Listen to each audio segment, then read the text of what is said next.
The thunder rolled across the vast Montana territory like the wrath of God himself. But Xavier Young's grief howled louder as he stood at the edge of the freshly dug grave, his brother's body wrapped in a muddied blanket at his feet.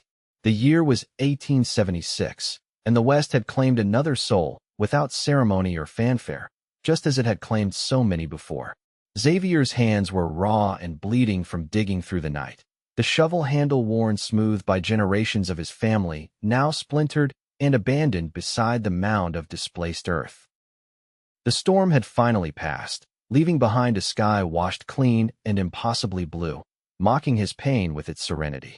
His brother Eli, just 23 and full of dreams about the cattle drive to Wyoming, had been thrown from his horse when lightning spooked the animal. A broken neck, a quick death, small mercies that offered no comfort. "I should have been riding point," Xavier whispered, his voice barely audible over the gentle rustling of prairie grass. "Should have been me out there." The rolling plains stretched endlessly in every direction from the small rise where the Young family plot sat. Their modest ranch house stood a quarter-mile away, smoke from the chimney rising straight up in the now still air. Xavier had built it with Eli 3 years ago after they'd acquired the land.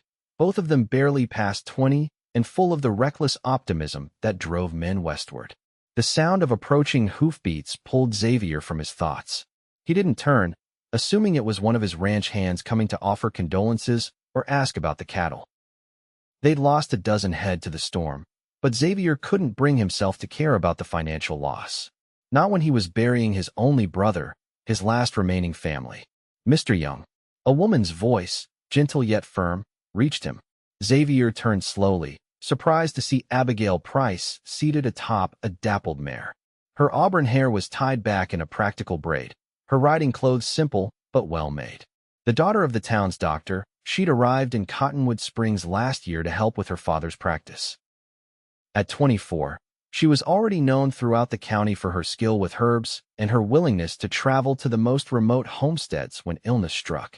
"Miss Price," Xavier acknowledged, touching the brim of his hat out of instinct rather than courtesy. "What brings you out this way?" "I heard about your brother," she said, dismounting gracefully. "I'm so sorry, Mr. Young." Xavier nodded, unable to form words of acknowledgement. He returned his gaze to the grave, to the task still before him. "I know you don't need a stranger at a time like this," she continued, "but I brought some things that might help." She gestured to her saddlebags. "Medicines for your hands. They'll need tending or they'll fester." "My hands are fine," Xavier replied, his voice rough from lack of sleep and unshed tears. Abigail approached cautiously, respecting the sanctity of the moment but unwilling to be deterred. "I also brought this." She pulled a small wooden cross from her bag. "I noticed your family plot had crosses for your parents. I thought you might want one for Eli too." The simple gesture, the fact that she'd taken the time to notice such a detail and create something with her own hands, cracked something in Xavier's chest. He took the cross, fingers tracing the careful carving of his brother's name. "Thank you," he managed. It's good work. My father taught me," she explained. "Said a doctor should know how to work with their hands in all ways." She paused, then added softly, "Would you like help with the burial?" Xavier's first instinct was to refuse. Burying his brother was his responsibility, his burden to bear alone. But exhaustion weighed on him like a physical presence, and there was something in Abigail's eyes, not pity, but understanding, that made him nod. Together, they lowered Eli's body into the grave. Xavier had expected to feel a fresh wave of grief, but instead, the simple act of sharing this final task brought an unexpected sense of peace. They worked in silence, filling the grave one shovelful at a time. When it was done, Xavier placed the cross at the head of the grave, and Abigail laid a small bunch of wildflowers at its base. "My brother loved this land," Xavier said suddenly, breaking the silence. "Said the sky out here was bigger than anywhere else. Used to joke that God gave the West extra sky to make up for the hardships." Abigail smiled gently. "That's a lovely thought." Xavier looked up at the vast blue expanse above them. "Never much believed it myself. Until now, maybe. Would you tell me about him?" Abigail asked. "About Eli?" The question surprised Xavier. People in these parts didn't often linger on those who'd past life moved forward. Memories were private things. But standing there with this woman who'd shown such unexpected kindness, Xavier found himself wanting to speak his brother's name, to keep him alive in words, if nowhere else. As the afternoon sun began its slow descent, Xavier told Abigail about Eli, his fearlessness, his laugh that could be heard across the pasture, the way he could gentle the most stubborn horse. He spoke of their childhood in Missouri, their parents' deaths from influenza, their journey west with nothing but dreams and determination. When the light began to fade, Abigail reluctantly mentioned she needed to return to town. Xavier, suddenly aware of how long they'd been talking, insisted on escorting her. "That's not necessary, Mr. Young," she protested. "I've ridden these trails many times alone. My mother would haunt me if I let a lady ride back to town unaccompanied at dusk," Xavier replied, a ghost of a smile touching his lips for the first time since the storm. "Besides, I could use the company." They rode in comfortable silence, the rhythmic sound of hoofbeats accompanied by the evening chorus of insects. The town of Cottonwood Springs was small but growing, situated along a creek that fed into the Yellowstone River. As they approached the outskirts, lights were being lit in windows, warm squares of yellow against the gathering dark.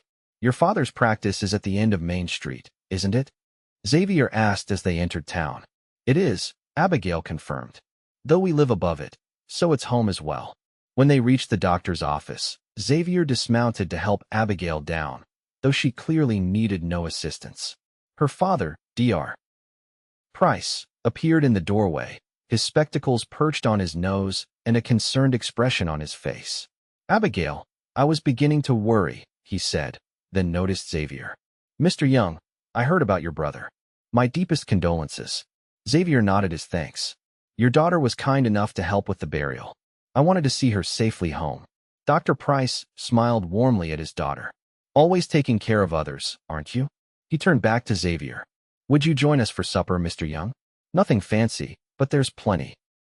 The invitation was unexpected, and Xavier's first instinct was to refuse. The thought of sitting at a table, making conversation, seemed impossible.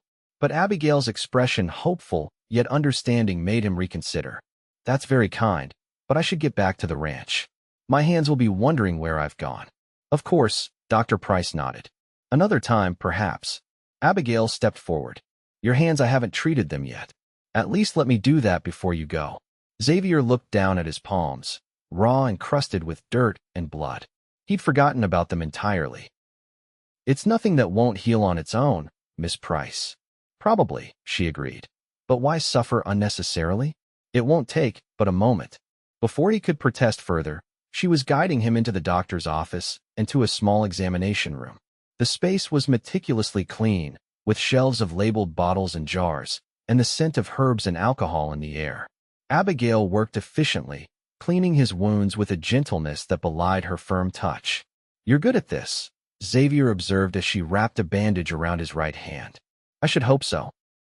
"I've been learning since I was 12, she replied with a small smile. "My mother died when I was young. Father decided if he couldn't give me a mother's guidance, he'd give me a profession instead. He taught you well." "He did, though some in town still don't approve of a woman doctor." She secured the bandage with a small pin. "There, keep them clean, and come see me in 3 days so I can change the dressings." Xavier flexed his fingers, surprised at how much better they already felt. "Thank you, Miss Price, for everything today." "Abigail, please," she said. "After burying a man together, I think we can dispense with formalities, don't you?" Xavier felt a smile tug at his lips despite himself. "Abigail, then. And I'm Xavier."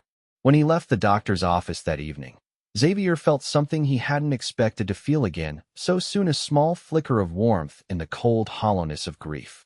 The vastness of the sky above him, now scattered with emerging stars, seemed less indifferent than it had that morning.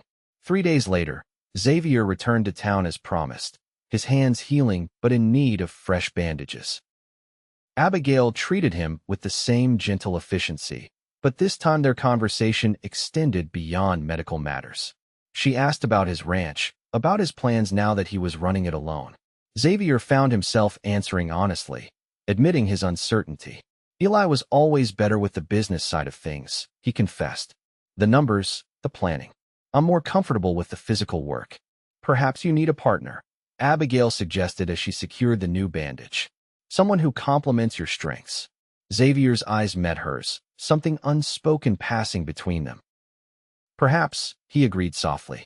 These visits became a pattern over the following weeks. Xavier would ride into town ostensibly for supplies or to check cattle prices, but inevitably found his way to the doctor's office.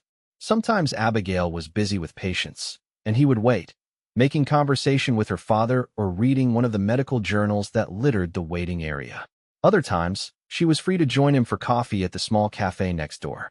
They spoke of many things: his life on the ranch, her training as a doctor, books they had read, places they hoped to see. Xavier found himself laughing again, surprising himself with the sound. The weight of grief was still there, but it had shifted, become more bearable. One afternoon in late summer, Xavier invited Abigail to visit the ranch. "The wildflowers on the north pasture are in bloom," he explained. "Thought you might like to see them. Maybe collect some for your medicines." Abigail accepted with a smile that warmed him more than the August sun. The following Sunday, she arrived at the ranch wearing a simple riding dress, her hair loose under her hat. Xavier had spent the previous day ensuring everything was presentable, much to the amusement of his ranch hands. "Boss has gone sweet on the doctor lady," he'd overheard his foreman, Martinez, saying to one of the younger hands. "About time he showed interest in something besides work," the other had replied. "Man's been a ghost since his brother died." Xavier couldn't deny the truth in their words. Since Eli's death, he'd thrown himself into the ranch work with a fervor that bordered on self-destruction. It was only his growing friendship with Abigail that had pulled him back from that edge. Their ride to the north pasture was relaxed, with Xavier pointing out the boundaries of his land, sharing stories of how certain features had gotten their names. Abigail listened with genuine interest, asking questions that revealed her own knowledge of the land and its plants. When they reached the wildflower meadow, Abigail's face lit up with delight. The field was a riot of color: purple coneflowers, yellow black-eyed Susans, delicate white yarrow, and dozens of other varieties Xavier couldn't name. "It's beautiful," she breathed, dismounting and walking into the knee-high flowers. "I've never seen so many medicinal plants in one place." Xavier watched her move through the meadow, stopping to examine particular specimens, occasionally collecting a few in the small bag she'd brought. There was something about seeing her here, on his land, surrounded by beauty, that filled his chest with an emotion he wasn't ready to name. They spread a blanket for lunch under the shade of a lone cottonwood tree at the edge of the meadow. Xavier had packed a simple meal: bread, cheese, cold chicken, and a jar of peach preserves that his neighbor's wife had given him. "This is wonderful," Abigail said, accepting a piece of bread with preserves. "I rarely get to enjoy a day outside like this. There's always someone needing attention in town." "You work too hard," Xavier observed. "Your father too," says the man who works from dawn till dusk, she countered with a smile. "That's different. Cattle don't wait. An illness does." Her tone was light, teasing. Xavier laughed, conceding the point. As they ate, a comfortable silence fell between them, the kind that exists only between people who have no need to fill every moment with words. "I want to show you something after we eat," Xavier said eventually. "If you're willing." Abigail's eyes met his, curious. Of course. After they'd packed away the remains of their meal, Xavier led her back to their horses. They rode for another 20 minutes, leaving the north pasture behind and climbing a gentle rise. At the top, Xavier dismounted and helped Abigail down, though they both knew she needed no assistance. Still, she accepted his hand, her touch lingering a moment longer than necessary. "This is it," Xavier said, gesturing to the view before them. From this vantage point, they could see for miles in every direction the rolling grasslands, the distant mountains to the west, the silver ribbon of the river winding its way across the landscape, and above it all, that endless Montana sky. "Eli and I found this spot our first week on the ranch," Xavier explained. "We'd been arguing about whether we'd made a mistake, leaving Missouri for this untamed place. Then we rode up here, saw this view, and—" He trailed off, the memory bittersweet. "And you knew you were home," Abigail finished for him. Xavier nodded. "Eli said we'd found our piece of sky. That's what he called it, our sky. Said no matter what happened, we'd always have this." Abigail's hand found his, her fingers intertwining with his own. Thank you for sharing it with me. They stood there for a long moment, hands joined, looking out at the vast landscape. Xavier felt something shifting inside him, like earth after a rain, something new taking root where there had been only barren grief. I come here sometimes, he admitted, to talk to him. Sounds foolish, I know. Not foolish at all, Abigail said softly. I talk to my mother sometimes, at her grave, or just looking at the stars. I think those we've lost leave echoes behind, in places they loved, in the sky they lived under. Xavier turned to look at her, struck by how perfectly she'd captured what he felt but couldn't express. Exactly that, he said. Echoes. The sun was beginning its descent as they made their way back to the ranch house. Xavier had invited Abigail to stay for supper, and his cook, an older woman named Mrs. Holloway, had prepared a meal far more elaborate than Xavier's usual fare. Mrs. Holloway seems to have gone to a lot of trouble, Abigail observed as they sat down to a table laden with roast chicken, potatoes, fresh bread, and even a pie cooling on the sideboard. She's been trying to fatten me up since Eli died, Xavier explained with a small smile. Says I'm too thin for a rancher. She may have a point, Abigail teased. Doctor's opinion. Their meal was relaxed and lingering, the conversation flowing easily. As dusk settled outside, Xavier lit the lamps, their warm glow creating an intimate atmosphere in the simple but comfortable dining room. Would you like to see the rest of the house? Xavier offered after they'd finished dessert, the pie, which turned out to be apple with a hint of cinnamon.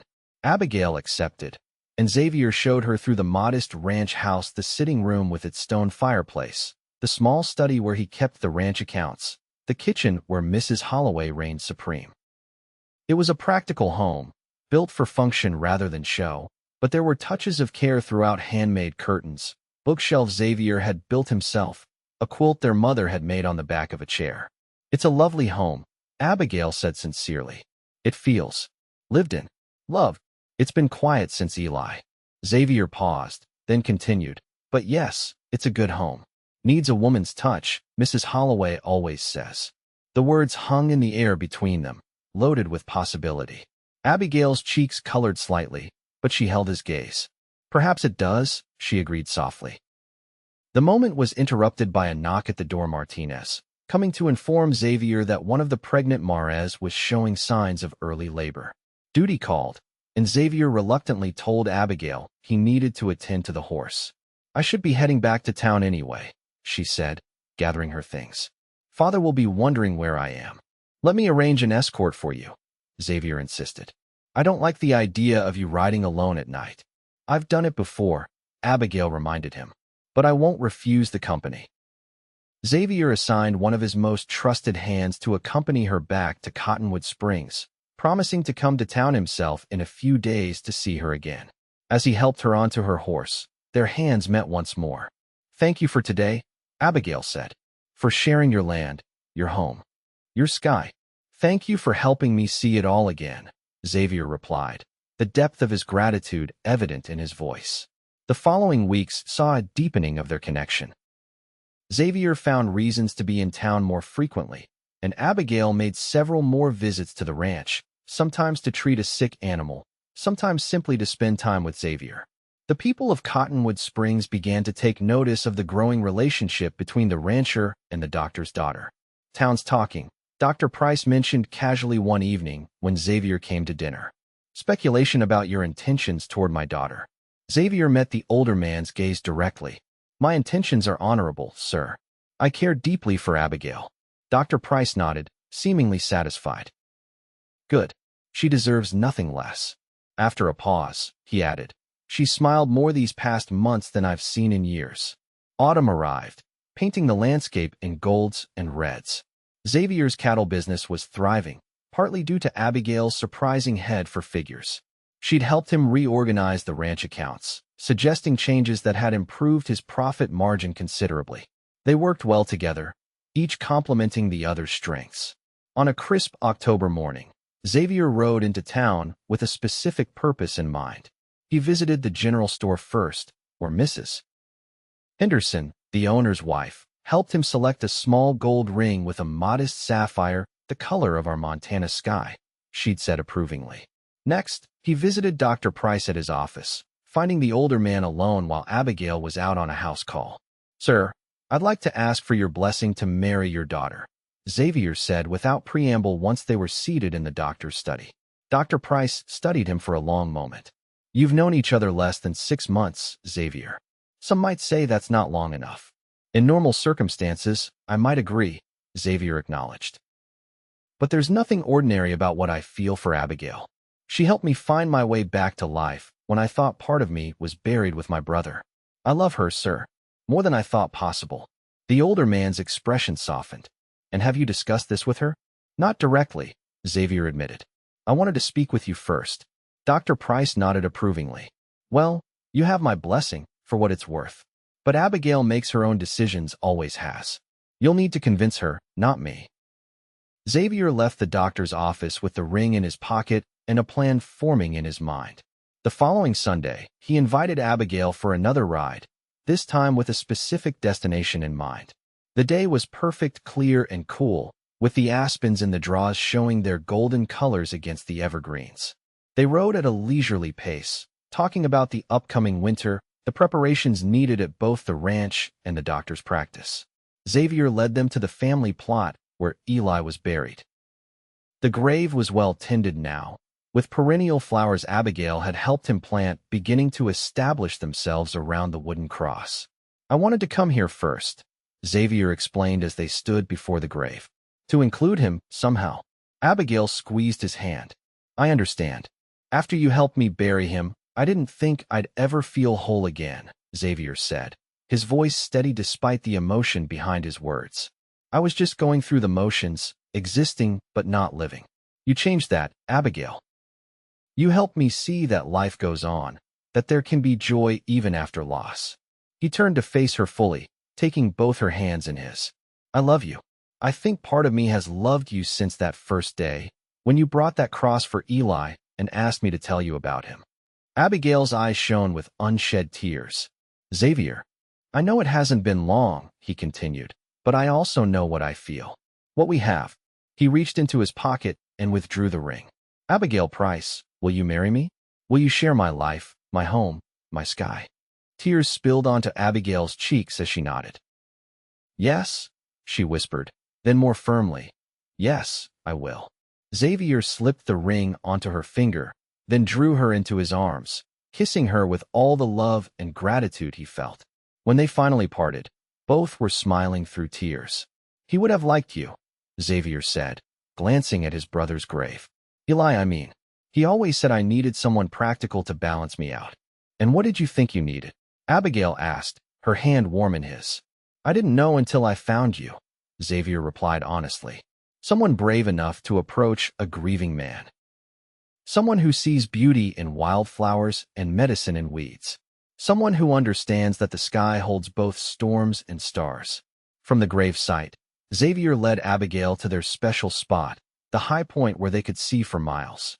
The view was particularly spectacular today, with the autumn colors splashed across the landscape and the mountains crisp against the horizon. "I thought we could plan our future here," Xavier said as they stood together, his arm around her waist. "Under our sky." They talked for hours, making plans both practical and dreamy. Abigail would continue her medical work, perhaps setting up a small clinic at the ranch for the hands and neighboring homesteaders. Xavier would expand the cattle operation, implementing some of the innovative breeding techniques Abigail had read about in her medical journals. They would marry in the spring, when the wildflowers returned to the north pasture. They would build additions to the ranch house as their family grew. They would plant trees and gardens, raise horses and cattle, heal the sick, and tend the land. As the sun began to set, painting the sky in shades of pink and gold, Xavier pulled Abigail close. "Thank you," he said simply. "For what?" she asked, her head resting against his shoulder. "For helping me find peace beneath this sky. For showing me that love doesn't end with loss, it just finds new places to grow." Abigail turned in his arms to face him, her eyes reflecting the sunset. "We'll honor him by living fully," she promised. "By loving each other and this land he loved." Xavier nodded, feeling a sense of rightness settle over him like a blessing. "Our piece of sky," he murmured, echoing his brother's words. They rode back to the ranch as twilight deepened into night, the first stars appearing above them. The lights of the ranch house glowed welcomingly in the distance, and Xavier could see the future unfolding before them, a life built on love and healing, on shared joys and sorrows, on finding beauty in both storms and clear skies. The land that had witnessed his deepest grief would now witness his greatest joy. The sky that had seemed so empty after Eli's death was filled again with possibility and promise. And the woman beside him, who had helped him bury his brother and find his way back to life, would be his partner beneath that sky for all the days to come. As they approached the ranch house, Xavier knew with certainty that while part of his heart would always belong to the brother he'd lost, the rest had found its home with Abigail. Together, they would build a life as vast and enduring as the Montana sky above them, a life of love, purpose, and peace.